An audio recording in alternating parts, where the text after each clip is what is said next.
Olá, sejam bem-vindos a mais um episódio do Podcast para Elas. Um feliz Dia Internacional das Mulheres, para todas as mulheres. É um dia de celebração, mas por outro lado é um dia de reflexão. Este dia foi reconhecido pela Organização das Nações Unidas como Dia Internacional da Mulher nos anos 70, porque um grupo de mulheres esteve a reivindicar pelos direitos. Portanto, desde lá até aqui, vamos fazer uma reflexão para podermos perceber onde é que estamos e onde é que queremos chegar em conjunto. Tenho como convidadas Maria José Arthur, ela é feminista e ativista, antropóloga de formação, trabalha nas áreas de violência de gênero e direitos sexuais e reprodutivos. Tenho também como convidada a Quitéria Guirengane. Ela é ativista política e social há 15 anos, secretária executiva do Observatório das Mulheres, fundadora da Rede de Mulheres Jovens e Líderes de Moçambique, foi eleita a figura do ano de 2021 pelo jornal Savana. Muito obrigada pela vossa presença e sejam muito bem-vindas ao Podcast para Elas, Maria José e Quitéria. Muito obrigada. Obrigada. E um feliz Dia Internacional das Mulheres. Obrigada, apesar de não tão feliz aqui este ano, mas obrigada, né? Para todas nós. É verdade. Temos tido muitos desafios e por isso que eu achei que era importante fazermos esta reflexão neste dia, porque há muitas batalhas, algumas conquistas, mas o caminho aparentemente ainda é longo. É. E sobre o 8 de março?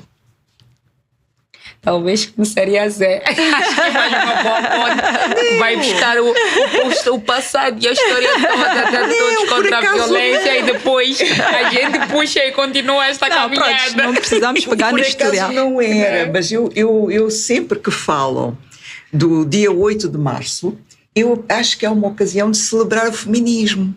Porque, de facto, é este movimento que promove a igualdade. Atenção, não promove a discriminação, mas promove a igualdade, que trouxe, de facto, grandes conquistas. Para mim é muito importante. E ao mesmo tempo que o feminismo nos trouxe grandes conquistas, é também muito vilipendiado. Não é? Continua a ser muito, muito mal visto. Eu costumo dizer o seguinte: eu, como ativista, como feminista, eu recebo muito menos atenção e carinho do que se eu dissesse: eu defendo os elefantes, acabem com os elefantes que estão em extinção. Quer dizer, as pessoas teriam muito mais simpatia pela minha ação, pelas coisas que eu digo, do que quando eu digo que sou feminista. Portanto, eu estou a falar da prática, né? Pois. Portanto, agora vocês meçam. Elefantes ou mulheres? O que é mais valorizado? Uau. Eu gosto muito de contar esta história porque eu sinto isso e eu faço questão também muitas vezes de dizer eu sou feminista, até como uma forma de, agora até é menos difícil, já foi mais difícil, uma forma até de desafiar, e eu sinto que o ambiente muda. Mas sente que esta reação da sociedade quando diz que é feminista é porque ela é vista, por um lado, pelos homens como o adversário ou como uma pessoa que está a lutar contra, portanto, tem uma agenda sim, mas que está a lutar contra o homem, é o adversário do homem, de certa forma é visto como um adversário ou não?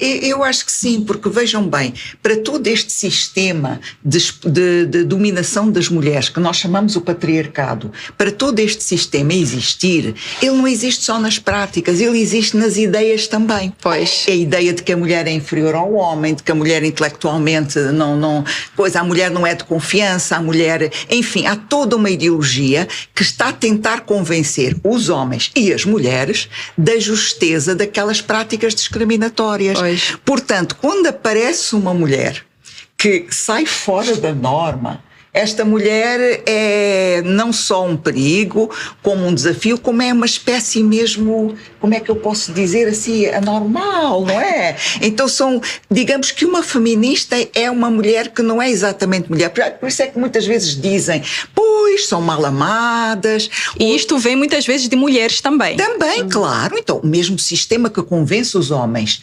que este sistema é justo, convence as mulheres, porque senão não ia conseguir existir, não é? E pronto, então as feministas são chamadas as que odeiam homens, as mal amadas, às vezes chamam lésbicas convencidas que isto é um insulto, não é? Que não é, mas na cabeça deles é. Bem, enfim, eu acho que é toda esta coisa, e portanto a mulher que sai fora, feminista, como uma mulher que desafia um modelo de poder, ela é esquisita. Ela não é normal. Não é normal. Se calhar hoje necessitaríamos Simone de Beauvoir para dizer que o opressor não seria tão forte se não tivesse oprimidos do seu lado. Pois. E é um pouco disto que a Zé está a trazer. Na verdade, na essência, eu costumo dizer que os direitos humanos, tal como se ganham, também se perdem. E nós temos de estar constantemente de vigia, constantemente atentas, porque se durante os anos que seguiram-se a Conferência de Beijing, não só seguiu-se um movimento muito forte de união para pressionar uma série de mudanças políticas e sociais, incluindo a aprovação das leis, e criou um cenário em que, pelo menos se as pessoas não entendessem o suficiente sobre questão de gênero, no mínimo elas se conformavam, no bom sentido. Elas fingiam, o que é mau, mas pelo menos sabiam como ser, estar, se comportar publicamente e dizer, não ter coragem de defender a violência publicamente. No entanto, nos últimos tempos, os grupos de extrema estão a ganhar muito espaço ao nível global, não só de Moçambique. E, da mesma forma, o extremismo se está a reinventar. E reinventar de uma forma que legitime as suas práticas. Não é que as mulheres de hoje em dia têm boca grande, é que as mulheres que estudaram não sabem como estar. Quer dizer, quando uma mulher estuda culturalmente, socialmente, ela tem que chegar em casa se submeter à maior humilhação que houve. Que e nem ter direito à palavra. Nem ter direito à palavra. Não qualquer questionar. Coisa que ela falar, certa ou não, vai dizer que estudou. Quer dizer, se você encontrar uma toalha jogada no sofá e você dizer, a toalha se calhar não deveria ficar aqui, é porque estudou. E principalmente se fizer em público. De tal forma que uma mulher que estuda, ela pode ter uma relação maravilhosa com seu parceiro. Seu parceiro pode estar muito cômodo com o fato dela ter estudado. Pode estar muito cômodo com o fato dela ter boas ideias. E vir alguém de fora e dizer, como é que você tolera isto? Como é que a tua esposa tem uma palavra? Isto neste contexto cultural em que, historicamente, a mulher sempre teve um papel muito passivo, né? O homem que ditou sempre as regras, o homem que definia o rumo da família, a mulher não tinha direito à palavra. Portanto, nós estamos a sair desta era, nos tempos da minha mãe, a minha mãe não tinha direito à palavra. Nós, como filhas, também não tínhamos. O diálogo, na verdade, não era um diálogo, era um monólogo. O meu pai falava, nos chamava a atenção, nós não tínhamos direito à palavra. Mas estas coisas têm estado a mudar. As famílias hoje são muito mais unidas, os homens já estudaram, as mulheres estudaram, então os casais têm um diálogo na construção da sua vida, do seu lar. Mas, como disseste, ainda temos muitas pessoas na sociedade que, de certa forma, ainda estão muito ligadas a esta questão cultural de anos atrás, que são essas pessoas que depois vêm e dizem, não, tua mulher manda Talvez na casa. Aquilo que tu disseste veio-me à cabeça, porque é quando eu disse que estas ideias da subordinação da mulher são elas que legitimam o sistema. Há um provérbio, os provérbios têm aquela tal sabedoria popular. Há um provérbio que diz, galinha que canta e mulher que estuda, faca na garganta. Estás a ver? Portanto, estão a pôr duas anomalias. Uma galinha que canta não é normal, uma mulher que estuda não é normal, faca na garganta não é literal, mas é dizer não dá, né? Não servem. Então... E até legítima violência. É verdade. E é um pouco disto. Quer dizer, nós temos progressos, temos conquistas, precisam ser constantemente celebradas. Mas depois também não podemos nos distrair em celebrar só as conquistas. Temos de estar temos de estar atentas.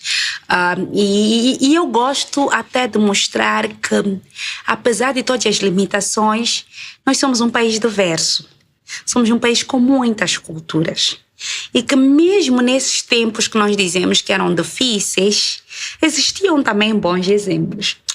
Eu gosto muito de contar uma história assim que consta do livro Sopa de Madrugada,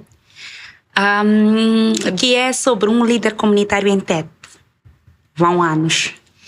E ele, como líder comunitário, sempre a população, a comunidade local ia à sua casa dizer: olha, líder, eu e meu marido lutamos ontem por causa disto. Os maridos chegavam lá: líder, minha esposa fez isto, nós já queremos nos separar. Iam sempre para aquele processo de conciliação comunitária. Cada vez que um casal ficava uma fila enorme no seu quintal à espera de entrar e receber os tais conselhos. Cada vez que um casal entrava, ele escutava eles ia falarem. No fim dizia: olha, eu vou dormir do vosso assunto. Amanhã voltem, eu hei de ter a solução. Isto foi acontecendo ao longo dos anos. Até que um dia, quem tinha problema era a neta dele e o seu esposo. E lá fora, chegaram lá e voltou a dizer: eu vou dormir do vosso assunto. Voltem amanhã, depois de eu refletir e de ter a solução. A neta levanta, começa a mandar vir com a avó. Avó, hoje meu problema não vais dormir do meu assunto. Meu problema, eu quero solução hoje, agora. Acha que toda a gente que está aqui não sabe? Nós sabemos que quem resolve os problemas é a vovó. Que você está esperando de ir consultar a vovó? Chama a vovó agora aqui, vir sentar aqui. Nós já apresentamos problema a ela, porque nós sabemos que quem tem solução é ela. E aquilo foi... Mas era uma situação que muita gente da comunidade já sabia que a solução ele ia consultar a esposa todo dia às noites. Mas não podiam oficializar. Mas não podiam oficializar por causa dos preconceitos que existem na comunidade à volta disso. E esta é uma história real de Tete. Por que eu estou a trazer esta história? Porque é o mesmo que acontece aqui neste país e em muitos locais. Nesta cidade de Maputo, há muitas mulheres que estão no setor informal que carregam a família. Que elas é que trabalham, o marido vai todos os dias buscar aquele dinheiro que ela vendeu, até para beber, até para, quer dizer, e ela é que sustenta. Mas por causa da nossa educação, da nossa socialização, a mulher quando sustenta uma casa não fala. Ela não vai dizer em público, ela não vai comentar com ninguém. E as pessoas estão a pensar que hoje as mulheres que estudaram, porque se vê que estudaram, é que estão a começar a contribuir para casa. Não, contribuir para casa pelas mulheres sempre foi uma prática, mesmo quando não é falado. Mesmo, eu costumo dizer, a minha mãe é doméstica, quer dizer, nunca trabalhou formalmente, quer dizer, já trabalhou, né? Foi professora primária, mas deixou de trabalhar muito cedo, formalmente. Mas se tu queres um empréstimo ou um apoio, peça a minha mãe, porque ela sempre tem tudo. Só perguntas de onde é que ela arranja, como é que ela faz. Mas por quê? Porque ela não fica parada. Ela faz os negócios dela informal, ela vai produzir material de capulana, ela vai ao grupo de chitique, ela está sempre envolvida em alguma coisa e não lhe falta. É verdade. Então ela não fica na situação de dependência. Então há muitas mulheres que estão a ser pilares de família, mas não falam por mas é o sistema, porque aquilo que é o trabalho da mulher não é visto como trabalho. Por exemplo, há outro provérbio que diz assim, eu gosto muito dos provérbios, porque eu acho que trazem estas ideias antigas que de muitas maneiras ainda continuam. Há um provérbio que diz assim, a mulher... Uma mulher séria, ter o que fazer é a sua festa. Ok? Então, ou seja, uma mulher só é séria quando está a trabalhar o tempo todo. Vocês reparem, quando a mulher está na esteira, passa alguém e diz o quê? Não tens trabalho? Pois. Porque não pode o descansar. lazer, a conversa, etc., não lhe é permitido. Não lhe é permitido. E o trabalho dela não é trabalho a sério. Inclusivamente, vocês vejam, quando se passa até para o setor formal, há atividades que são menos valorizadas, porque são sobretudo de mulheres secretárias. Não é? Ser secretária, ser não sei quem. Então, há outras profissões que são de homens e muito mais valorizados. Então, eu penso que isto, a gente tem que ver como o sistema é assim. A mulher não trabalha e de tal maneira que a própria mulher internaliza isto, que ela muitas vezes diz, o que é que faz? Eu não faço nada. Mas ela trabalha, ainda que seja em casa, mas trabalha. Aquela história do esposo que chega a casa e diz... Acho que aproximar um pouco. Eu sempre chego aqui a casa e a casa... Tu estás sempre a dormir, nunca fazes nada. E um dia a esposa decide ficar todo dia na cama, não se levanta. Ele chega a casa, vê os filhos todos sujos, vê a louça toda jogada na pia, ele vê tudo de qualquer maneira, a casa suja, ele corre para o quarto, chega, estás doente, o que é que se passa? Ela, não, hoje decidi não fazer nada. Para mostrar como é que a situação fica quando de fato ela não faz nada. É verdade. Mas eu queria trazer um pouco este conceito do feminismo, do empoderamento feminino, que muitas vezes tem interpretações distorcidas, que em algumas situações eu até vejo que a palavra de mulheres empoderadas está a ser usada de certa forma pejorativa, o que não dignifica muito aquilo que são as mulheres empoderadas. Então eu gostava de ouvir das duas o que é de facto uma feminista e o que é de facto uma mulher empoderada. Sim, porque vocês são, né? E trabalham com isso. Não, somos feministas e a questão é que não é que somos empoderadas, a gente está a tentar cada vez mais ficar empoderada. Exato. Não é? Porque isto é um processo de construção até da nossa cabeça, não é? Das coisas, porque a gente é educada de uma maneira. Depois, racionalmente, nós sabemos que aquela maneira não está certa e temos que mudar. Exato. Mas custa, porque a nossa educação puxa-nos para trás, não é? Então, eu acho que esta questão do empoderamento, nós temos que ver como dar as mesmas oportunidades. Isto é que é empoderamento. As mesmas oportunidades para estudar, de acesso à saúde, à educação, ao mercado do trabalho. Para mim, empoderamento é isto. É dar as mesmas oportunidades de trabalho. É que as pessoas possam escolher. Porque o caminho da mulher, aliás, há uma frase que eu gosto muito de um movimento de mulheres mais recente que diz: o lugar da mulher é onde ela quiser. Não é? Portanto, não é na cozinha, mas pode ser na cozinha se ela quiser. Pode ser no mercado de trabalho, pode ser na feira, pode ser onde ela quiser. Então, eu vejo o empoderamento como igualdade de condições. Agora, é verdade que quando a gente pede igualdade, nós somos muito vilipendiadas. Porque nos dizem que agora nós queremos inversão dos papéis, queremos tomar mandar o lugar nos dos homens. Não é a igualdade que a gente quer. Eles acusam-nos de querer uma supremacia. E depois dizem, e eu como é que fico? E começam a invocar o quê? Começam a invocar privilégios. O que é um privilégio?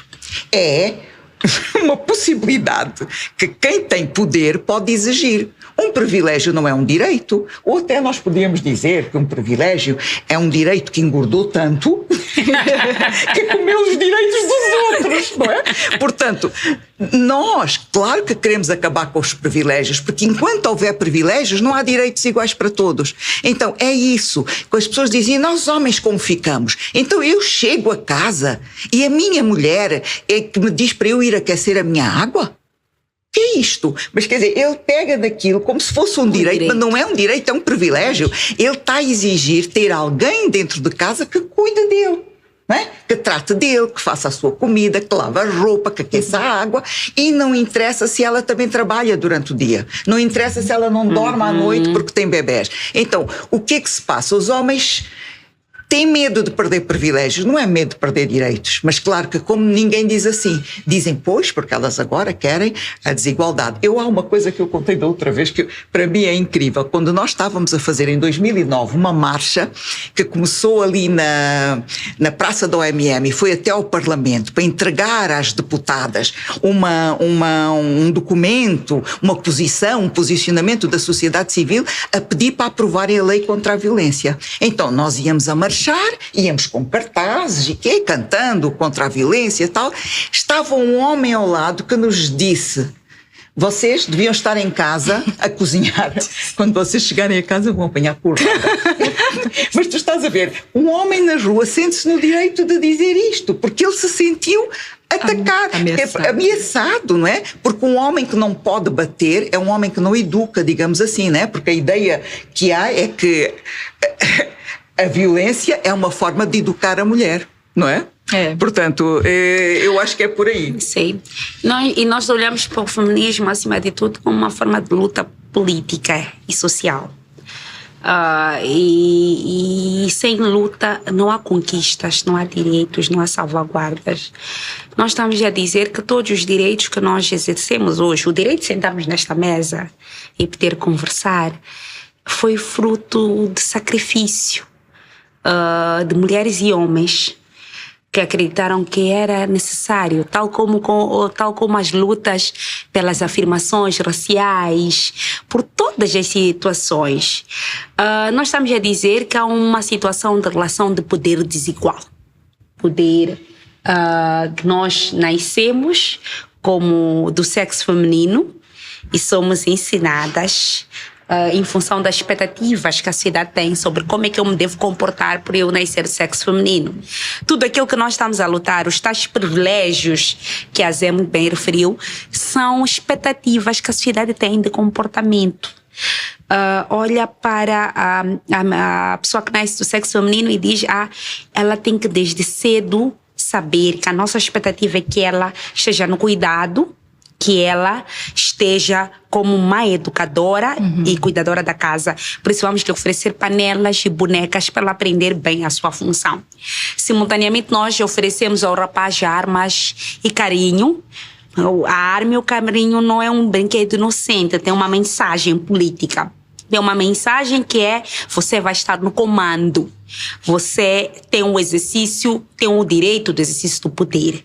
E porque você está no comando, você tem a arma para, se houver necessidade, exercer o poder por meio da violência. Nós ensinamos a violência desde a infância. E é esta desconstrução de narrativas, de ideologias de gênero que muitas vezes remetem as mulheres ao silêncio, que é importante fazer. Como bem disse a Zé, não é uma questão de luta de adversários, de mulheres contra homens. É uma questão de dizer que eu só quero ter o direito de existir. Eu só quero ter o direito de decidir sobre o meu corpo. Eu quero ter o direito de decidir sobre a minha própria vida. Nós hoje vamos lançar um posicionamento enquanto Observatório das Mulheres, mas que junta diferentes organizações da sociedade civil, que conta só de janeiro a dia 26 de março, mais de 41 casos de mulheres que foram abusadas sexualmente, que foram violentadas de forma gravosa, foram engomadas pelos parceiros, e mais 14 casos de mulheres que desapareceram, e nós vimos as fotos a circular nas redes sociais, e depois dessas fotos circularem, muitas delas foram encontradas jogadas na sarjeta, com órgãos humanos removidos, com sinais claros de abuso sexual, e a sociedade em algum momento ainda legitima. Somos nós, as mulheres e homens, dizemos: o que ela fazia à noite a circular? E a resposta é: ela à noite estava a circular porque estava a ir à escola, estava a ir trabalhar, estava a ocupar o espaço público que é dela. Algumas das quais, por conta da insuficiência de vagas e dos atrasos que aconteceram por conta da pandemia, estão com os seus 13 anos, 15 anos a estudar no curso noturno. Nos perguntam: mas o que ela fazia com saia curta? Nós temos histórias suficientes de mulheres que usando burca, que usando o cinto. Crianças, bebés dos seus 9 meses, que são violadas sexualmente, incluindo por quem tem o dever de proteger. Estas histórias que nós contamos incluem histórias de pessoas que foram levadas pelo tio para fazer estudar, pelo padrasto, pelo avô, pelo pai. Em algumas situações, meninas estão a ser levadas hoje. Há um fenômeno novo que nós não falamos, mas desse já não se cai. Eu preciso de uma babá. Eu preciso de alguns professores que dizem eu preciso de uma menina para estar em casa, para cuidar. Homens que vivem sozinhos, que estão a levar meninas, alegadamente que é para cuidar da casa, mas que são escravas sexuais. Agora vemos alguns anúncios, já preciso de uma babá para trabalhar na África do Sul. Não estamos a dizer que não existem anúncios legítimos, mas muitos desses são esquemas de tráfico e exploração sexual de mulheres. Estamos a receber denúncias de mulheres que conhecem alguém por via das redes sociais. Há um dos casos que está lá, de uma jovem conheceu um cidadão de origem paquistanesa, disse, olha, vamos a Malawi passar o São Valentim juntos. Saiu no dia 15, o seu corpo foi encontrado no Malawi sem órgãos. Quer dizer, então, são tantos casos. Outras que conhecem alguém nas redes sociais e depois começam a pedir-lhe vídeos, a pessoa aceita e envia um vídeo íntimo porque é o seu parceiro e de repente começa a ser chantageada, 80 mil meticagem em troca do vídeo. Se tu pagas 80 mil, a chantagem nunca mais termina. Não. Então são situações que justificam a nossa luta. Depois dizem, não, mas hoje em dia tantos homens estão a ser violentados. A Zé, eu antes pensava que fosse a pessoa mais esquentada que existe, mas outro dia eu vi a Zé quase a ir por cima de alguém. Porque nós, hoje em dia, encontramos esse tipo de discurso até nas instituições que deveriam proteger as mulheres, que nos dizem, não, mas hoje há muitas mulheres. É por isso que nós temos essa relação. Porque essa relação é uma evidência específica de casos reais. Quer dizer, por causa de uma em cada 20 mil mulheres que tem uma situação de violência contra o seu parceiro, que muitas vezes nem sequer é analisado o contexto. Em algumas situações a tal violência legítima defesa, outras situações não vamos dizer que as mulheres são todas iguais, existem casos excepcionais, mas estamos a dizer que há um olhar que deve ser feito de análise profunda desses casos que estão a aparecer. Há uma situação, por exemplo, quando nós olhamos para esses casos todos, agora diz, há mulheres que estão a construir escondido dos seus parceiros. As mulheres são tão maldosas, estão espertas, estão a conduzir por trás dos seus parceiros. Eu não digo que é mau uma mulher não partilhar com o seu parceiro os seus projetos. As mulheres e os homens devem partilhar com os seus parceiros. Mas nós aqui, muitas de nós crescemos sem as nossas mães conhecerem os salários dos nossos pais. Até hoje. Sem saberem quantas contas bancárias têm. E a verdade é que muitos homens casados deixam as suas esposas em casa, engravidam mulheres nas ruas, constroem casas para estas outras mulheres nas ruas, usando o patrimônio que é da sua família, sem conhecimento da sua esposa. Muitos desses homens, quando morrem na família africana, é um transtorno. É um transtorno. Se você tem bens, está casado em comunhão de bens e faz a relação de bem, primeiro, antes de chegar ao 8º dia, já estão os familiares do teu marido em algumas situações. É verdade. A dizer que, olha, tens até próxima semana para sair da casa. Porque essa casa é do nosso filho. Ninguém quer saber o que você comprou. Se tem filhos, nada. Não, se tem filhos. Numa relação conjugal de confiança, eu e meu marido, quando compramos coisas, não guardamos o recibo para ver quem comprou a geleira ou quem comprou o fogão. Quando chega a família, diz, tudo é do meu filho. Quer levar. Mas pior do que isso, já notou quantas vezes no funeral de um homem aparecem filhos que a esposa não sabia? Filho ali. De repente você descobre que este tipo, afinal, tinha 10 filhos. Tudo aquilo que você construiu tem que dividir por 10. Por todos eles. Então, não basta julgar uma mulher que está a construir uma casa fora. É preciso perceber, porque se calhar ela até já sabe, já viu que há tantas crianças que vão aparecer e vão lhe tirar o pau. E é preciso analisar o caso pontualmente, porque uma mulher, se está num casamento e ela tem segurança, ela jamais vai construir uma casa sem conhecimento do marido. Jamais. Mas eu queria voltar um bocadinho atrás. Isso que tu levantaste aqui é tão grave, essa questão da violência. porque é uma violência pública. Eu acho que há duas coisas. Primeiro, não cresceu tanto. É que antes falava-se pouco, mas também acho que cresceu um pouco, porque está de facto a atingir níveis. Portanto, são as duas coisas, a meu ver. Agora, o que a mim me espanta é que eu não vejo a mesma indignação que nós as três temos aqui por parte de um homem. Eu uma vez estávamos numa marcha contra a violência e estava um jovem que disse assim para mim: a gente vem-vos apoiar. Eu disse: porquê? Tu como cidadão não te sentes tocado pela violência? Tu consegues viver numa sociedade em que metade das pessoas, tu devias estar aqui por ti próprio. Bem, primeiro é isto. Não há, digamos assim, uma reação suficientemente chocada dos homens. É verdade que não há. São mais as mulheres que fazem, que aparecem, que vocalizam estas questões. Agora, outra questão é que a violência sexual, e isto é um movimento em todo o mundo, a dizer chega. A gente tem que ensinar as mulheres não a não ser violadas. Nós temos que ensinar os rapazes a não violar. Aí entra o papel das mulheres na criação dos seus mulheres, filhos. dos homens e das homens escolas, também, é das verdade. escolas e de todos, do Estado da e religião. de tudo. Da religião, de tudo. Porque há pessoas que dizem: mas o que é que tu querias? Ela estava ali bêbada, completamente bêbada, atirada para um canto. O que é que tu querias? Eu queria um homem que não ache que uma mulher bêbada pode ser presa dele. Eu quero um homem que perceba que a violação não é culpa das mulheres, é do violador. Portanto, é ele que viola, não é a saia curta, não é a mulher que estava a dançar de maneira que ele considerou atrevida. Exatamente. Completamente. É verdade. Completamente. Porque este violador é capaz de violar desde uma criança de 9 meses até uma mulher bêbada. E por isso é que eu acho que é muito importante nós termos esta ideia de que o violador não é um monstro que surgiu assim. Não. O violador, todos os homens potencialmente podem ser violadores por causa de... Claro que não são, por causa da educação que receberam. Não são, porque há uns que renegam, há uns que se afastam, mas a educação ensina o homem que isto é um território de caça para ele e que em certas condições ele tem direitos. Mas porquê que ela andou àquela hora?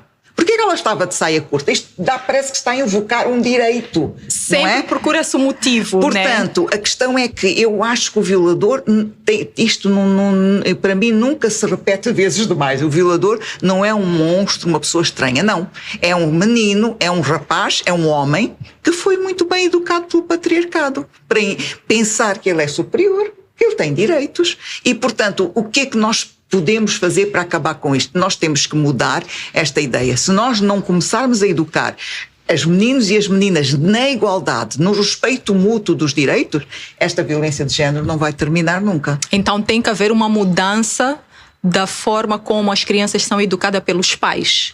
Em casa, tudo começa em casa também. Depois as escolas, as comunidades, as igrejas, como a Quitéria. Nós temos escolas aqui em que, quando o professor ou a professora querem fazer compras aqui ao Mercado Central, dizem às meninas para ir fazer compras. As meninas perdem aquele horário da aula, aquela aula, para ir fazer compras aos professores. Os rapazes não. A escola ensina ativamente a desigualdade. A escola ensina ativamente a desigualdade quando há professores que são violadores e ficam na maior impunidade. Quando a instituição fecha, esconde, camufla, dá desculpas e transfere daqui e vai para lá e o violador continua a violar lá. Portanto, não é só os pais. É que a escola ativamente está a ensinar por exemplos práticos o que é a desigualdade. A escola e as instituições, porque as nossas instituições também, o silêncio é cúmplice. E é uma campanha que o Wilson muito bem conduz, que vai mostrando há quantos meses nós temos alguém acusado de violação na Assembleia da República e a Assembleia da República se remete ao silêncio em relação a este caso. Se remete ao silêncio em relação a este caso e a muitos outros casos. Uma adolescente com os seus 15 anos, com a imagem manchada socialmente, mas o violador a legitimar, a dizer não, foi consensual. Nós temos que ter uma atitude ousada como Estado e como instituições para ensinar que não existe relação consensual com uma pessoa de 13 anos. Quer dizer, nós vemos cada vez mais, mesmo quando surgiu a Daisy Machaquene, um caso muito famoso, da menina que dizia, é meu marido, eu quero Sim, ficar com ele. E nós dizíamos, não, vocês estão a aprender de borla ao indivíduo, porque a culpa não é dele. Não, a culpa é dele e é de toda esta sociedade que permite que uma menina de 13 anos diga é meu marido. E achei isso normal. Quer dizer, aquela menina, para chegar naquela constatação de que ela tem direito a ter um marido e que ela deve se relacionar, ela deve viver em casa dele, há um problema social que nós não estamos a abordar o suficiente. Um problema social em casa dela. Porque às vezes os pais são na cúmplices. comunidade. E nós, à medida que fomos ouvindo a história da mãe, a história da casa, a história do pai, a história dos irmãos e, pior, a história da casa do próprio violador. Eu costumo dizer assim, apareceu a Daisy nas câmeras, nós tivemos muita atenção na ideia de deter aquele indivíduo. Mas é um assunto que nós não falamos o suficiente. É que à medida que a televisão ia expondo aquele indivíduo, mostrava que aquele indivíduo tinha 2 filhos, um de 11 e uma de 9. Aquele filho de 11 e aquela filha de 9 viviam com ele, com o irmão mais velho que também andava com a prima da Daisy, supostamente, e com a mãe dele, que era uma idosa. Viviam todos numa mesma casa e os 2 adultos, os 2 homens adultos que existiam naquela casa constantemente traziam menininhas dos seus 13, dos seus 14. Como é que nós esperamos que aquela menina de 9 anos que está a crescer naquela casa seja daqui a um tempo? Não seria o caso do Estado, da ação social, ter ido resgatar aquelas 2 crianças? Quer dizer, o problema não se resolve só em prender aquele indivíduo. Há 2 crianças que estão expostas ao que de mais violento, hediondo e nojento nós temos na sociedade, que não estão a ser suficientemente protegidas deste ambiente. Então aquela menina de 9 anos, daqui a 5 anos, vai também apresentar-nos o seu marido. Vai também achar que é normal que um homem se aproveite dela e lhe use como instrumento. Exatamente. Porque a sociedade não está a dar a resposta suficiente. Hoje em dia nós dizemos, não, muitas das uniões prematuras que estão a acontecer, incluindo aqui na cidade de Maputo, porque há muito disto, apesar de não falarmos, são uniões prematuras voluntárias. Mas esse voluntariado é questionável, porque é fruto de um contexto que não está a ser suficientemente abordado. De uma pessoa maior de idade que alicia, quer com extensão, quer com roupa, quer com outras coisas, é uma menor de idade que não tem a consciência moral suficiente desenvolvida para compreender que aquela doença que ela se está a expor, as situações todas em que ela se está a expor, não valem aquelas calças jeans e aquele telefone bonito que está a ser comprado. Não, há um problema estrutural que se resolve sim. Há um papel que é da escola, um papel que é de casa, mas é um papel que é do Estado e das suas instituições. De proteger. Há talvez mais uma coisa que, dentro desta questão das meninas que aceitam casar-se prematuramente, muitas delas fazem-no com o sentimento de dever para a sua família. Para Eles sustentar dizem, a a minha família. família está muito pobre. E, portanto, ela não questiona porque é que de todos os membros é ela, menina, que vai ter que ir defender e que vai ter que ser sacrificada. Portanto, mas existe muito, encontramos em muitas meninas este sentimento de lealdade para com a família. Eu estou a apoiar a minha família. E é incrível porque elas crescem a serem leais, crescem a darem só o outro, etc. E depois isto acaba, de facto, por ir até contra elas, não é? Sim. É, mas é verdade, realmente muitas meninas são sacrificadas, até porque se formos a ver nas zonas rurais em que há muitos casamentos entre pessoas idosas e adolescentes, pronto, aqui acontece, tentam de certa forma disfarçar, digamos assim, mas nas zonas rurais é oficial. Os idosos já andam com 2, 3 meninas como esposa deles. Eu venho de um distrito, eu quando era criança ia lá de férias, o meu pai tinha uma loja. No Natal sempre vinham senhores idosos com menininhas. E quem autorizava esses casamentos eram os pais, em troca de lobolo, em troca de uma bicicleta, de uma machamba ou de uma barraca. Então, realmente, estas meninas são sacrificadas para conseguir algum sustento para a família. Existem dados disponibilizados pelas Nações Unidas que referem que a cada 11 minutos há um caso de femicídio. E isto é arrepiante. Saber que a cada 11 minutos tem uma mulher a ser morta pelo seu parceiro. E nós temos estado a ver situações muito similares ultimamente. Em algum momento fizeste referência e é uma das razões pelas quais houve uma manifestação hoje de manhã que estavas envolvida. Qual tem sido a reação do governo perante esta situação, por um lado, e por outro lado, em relação aos violadores ou aos autores desses crimes?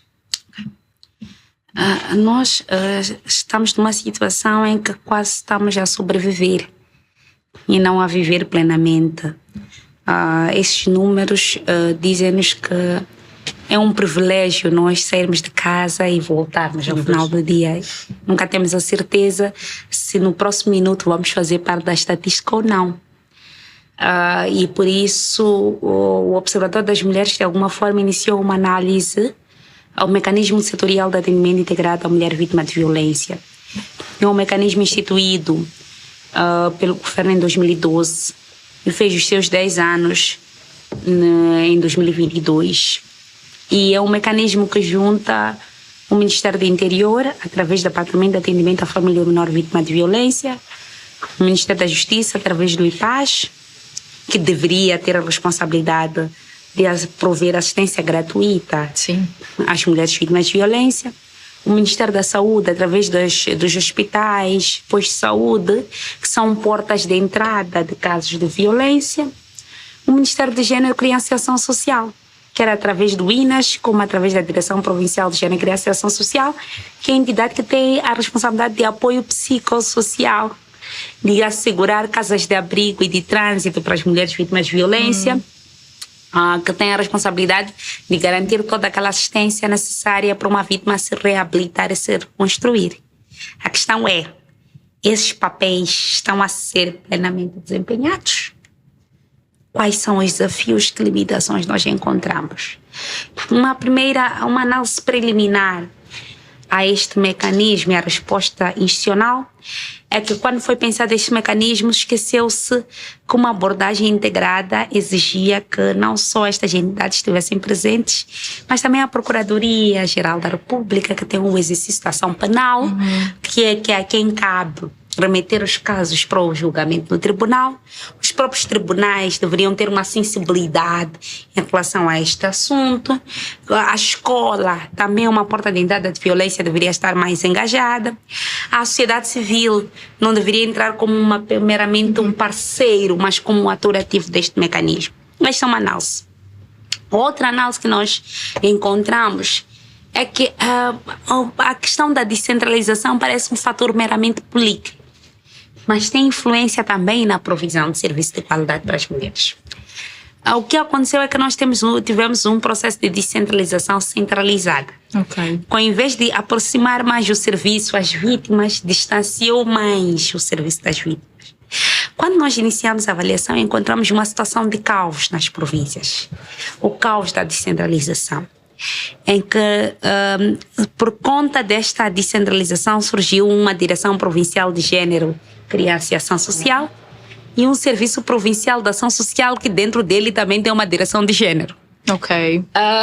E o que aconteceu? É que a existência, a coabitação raras vezes pacífica entre uma estrutura que responde à Secretaria de Estado e outra estrutura que responde ao governador provincial, cria um ambiente de competição negativa. Quando nós perguntamos, por exemplo, em cada província, quem é que gere hoje o mecanismo multissetorial de atendimento integrado?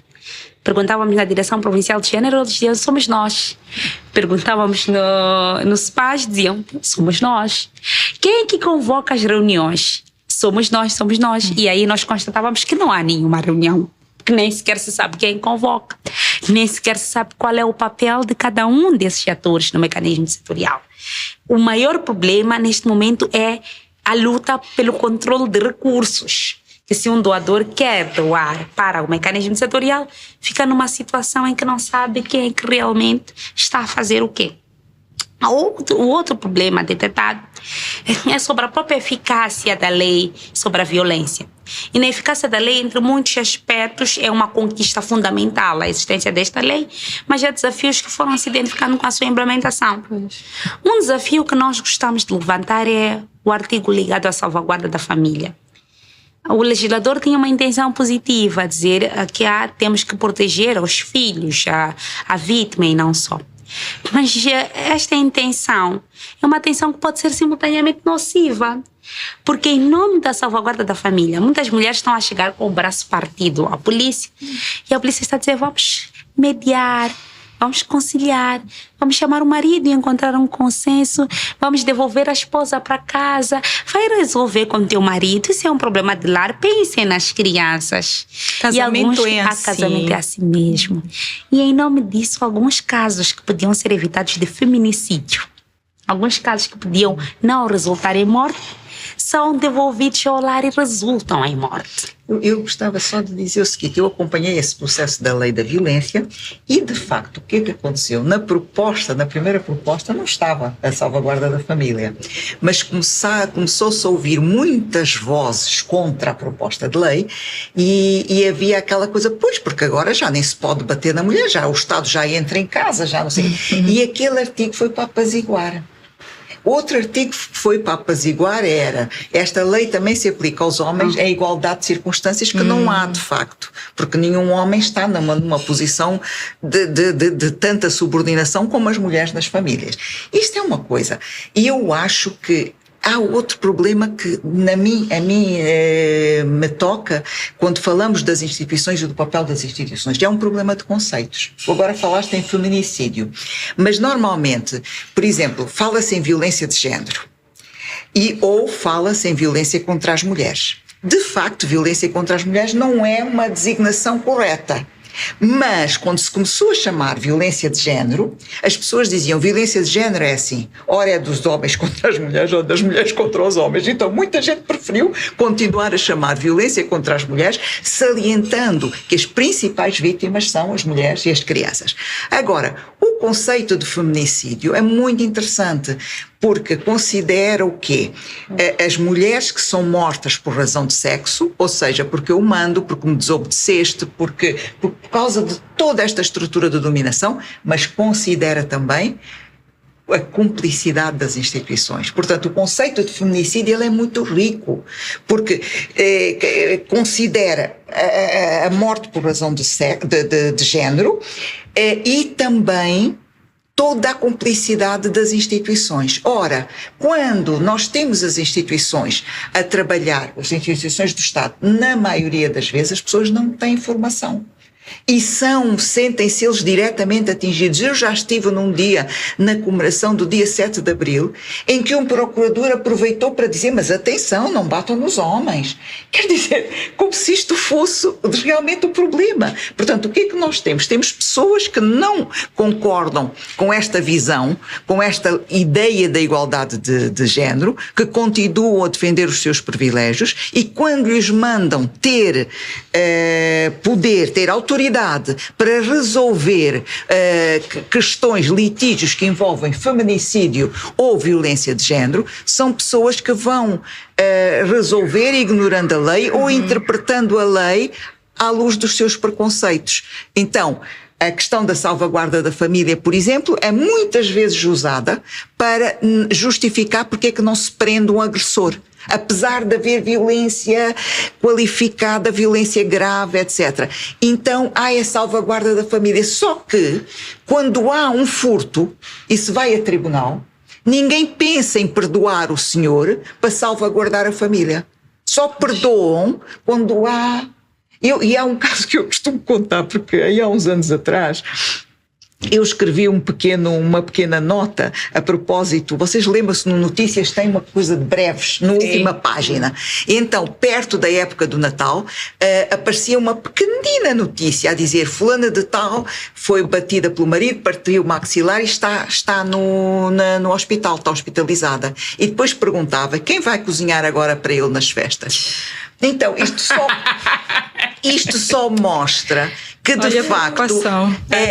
esta ideia de que a violência contra a mulher é um apanágio do homem, isto está inclusivamente nas canções. Lembra-se daquela música, Um Tapinha Não Dói? Um tapinha, quer dizer, não dói, é violência, mas não dói, porque é uma violência legítima, não é? Portanto, as mulheres, inclusivamente, são levadas a crer que quando me bate é porque gosta de mim.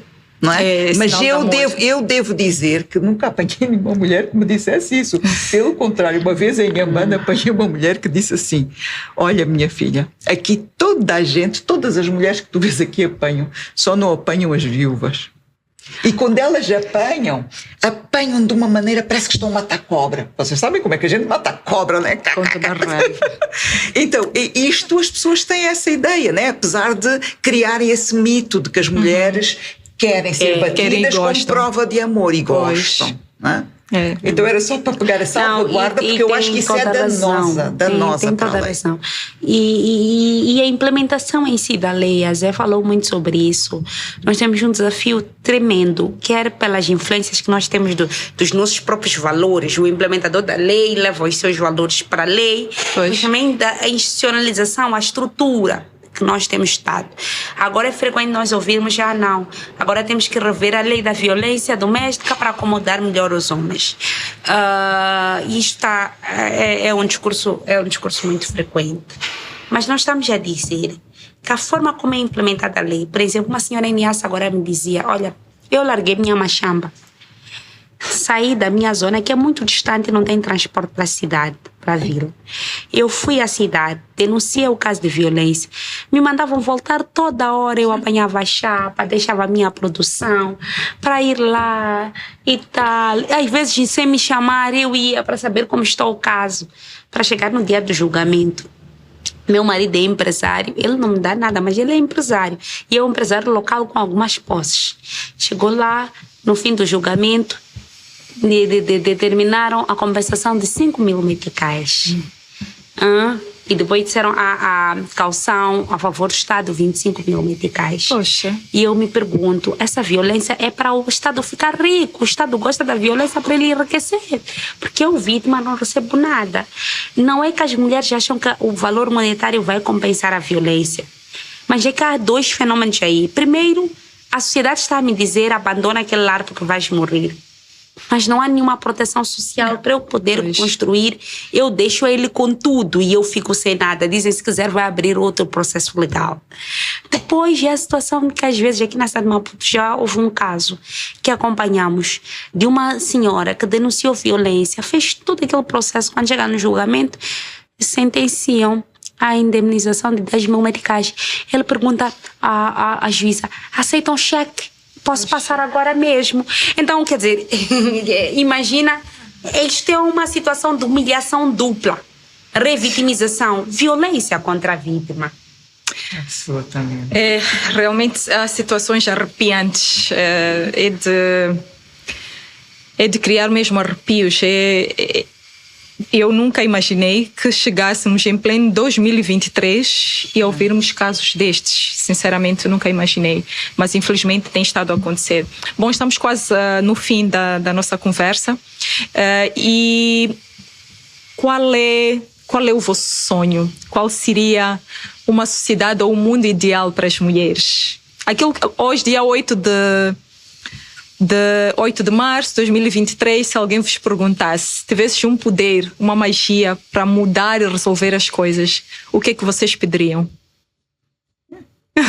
Eu só queria dizer o seguinte, na presente situação de desigualdade, pedir só igualdade às vezes não chega.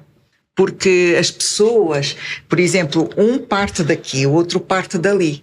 E os dois têm que chegar aqui. Portanto, a gente vê que um caminho é mais curto que o outro. Não é? Então, é preciso dar algumas condições favoráveis para que as mulheres possam estar em pé de igualdade com os homens. Senão, não há igualdade de oportunidades. Aquilo que nós começamos por falar no início, né? Igualdade de oportunidades.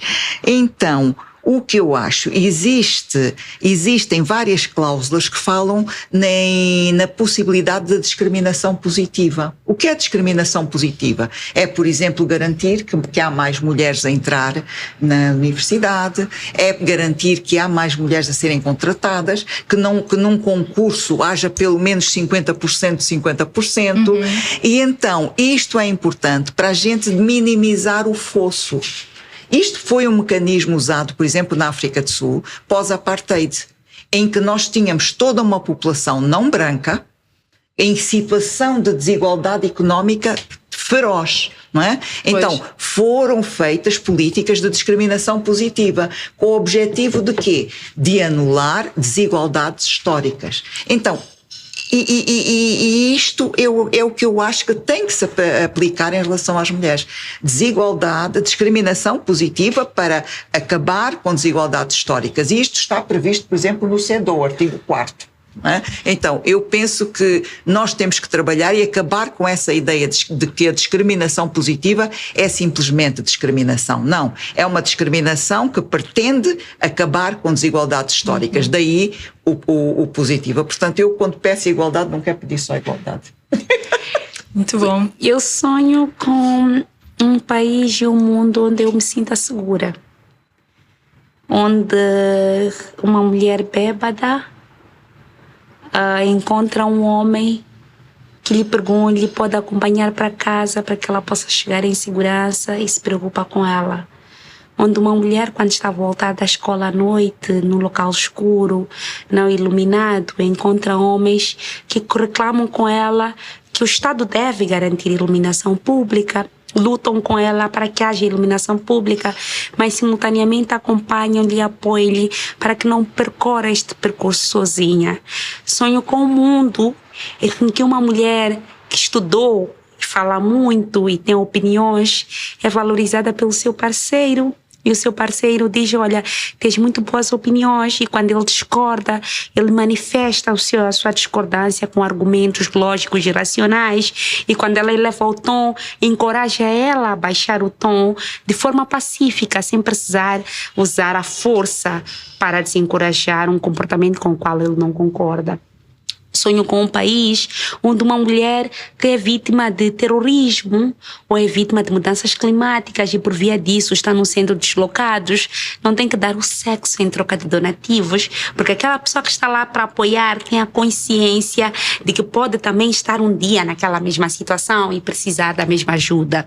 Sonho um dia com uma polícia que lembra-se o seu dever de proteger, e quando recebe uma mulher acalada da noite a gritar por socorro, não diz que não tem combustível para colocar numa indra, nem entrega a intimação à vítima para ela ir entregar ao violador. Tem a compreensão de que ela procurou, confia nele como agente de segurança e toma com a seriedade necessária para desencorajar esta prática. Sonho com um país onde quem é violador, quem viola os direitos humanos das mulheres, quem violenta uma mulher, para além de estar num sistema penitenciário que só perpetua a violência e ensina mais violência, é também colocado em programas de reabilitação social, de reconstrução, e ele próprio é colocado como educador de outros homens violentos, para que percebam que as consequências da violência não são as mais encorajadoras. Então, este mundo em que mulheres e homens são parceiros, dão-se as mãos, constroem juntos, a sociedade toda se levanta e, acima de tudo, aquelas mulheres que nós celebramos paridade, temos uma mulher ministra do interior, temos uma mulher procuradora-geral, temos uma mulher ministra de gênero, são as primeiras a se levantar como campeãs quando ouvem dizer que mais uma mulher perdeu a vida vítima de violência, em que o presidente da República para falar à nação quando uma onda de violência se posiciona no nosso país. E é este sonho que eu tenho de um país que é seguro para mim, em que eu posso acordar, levantar e sair a qualquer hora, procurar realizar as minhas atividades sem temer que eu vá sofrer discriminação no serviço, que eu vá sofrer discriminação em casa, que eu vá sofrer discriminação na religião, vá sofrer discriminação em todo o espaço que eu frequento. Profundo. E que não haja Ndavela. E que não haja Ndavela e Matalamas. Profundo. Bem, é uma dura realidade, de facto, é uma dura realidade. Ainda temos um longo caminho pela frente, mas não podemos desistir, porque nós temos que, juntas, continuar esta luta até... Todas sejamos livres. Exatamente. Exatamente, para que todas sejamos livres, os nossos filhos futuramente vivam num país de sonhos, como vocês bem disseram. Mais uma vez, muito obrigada pela vossa presença, pela vossa participação, pelo vosso contributo a transmitir essa mensagem, esclarecer alguns conceitos para a sociedade. A vocês que nos acompanham do outro lado, muito obrigada pela audiência, pela companhia. Não se esqueçam de subscreverem aos nossos canais no YouTube. Podem nos ouvir pelo Spotify e sigam as nossas páginas nas redes sociais, no LinkedIn, Instagram e Facebook. Até a próxima e um feliz Dia Internacional da Mulher a todas as mulheres. Obrigada. Obrigada.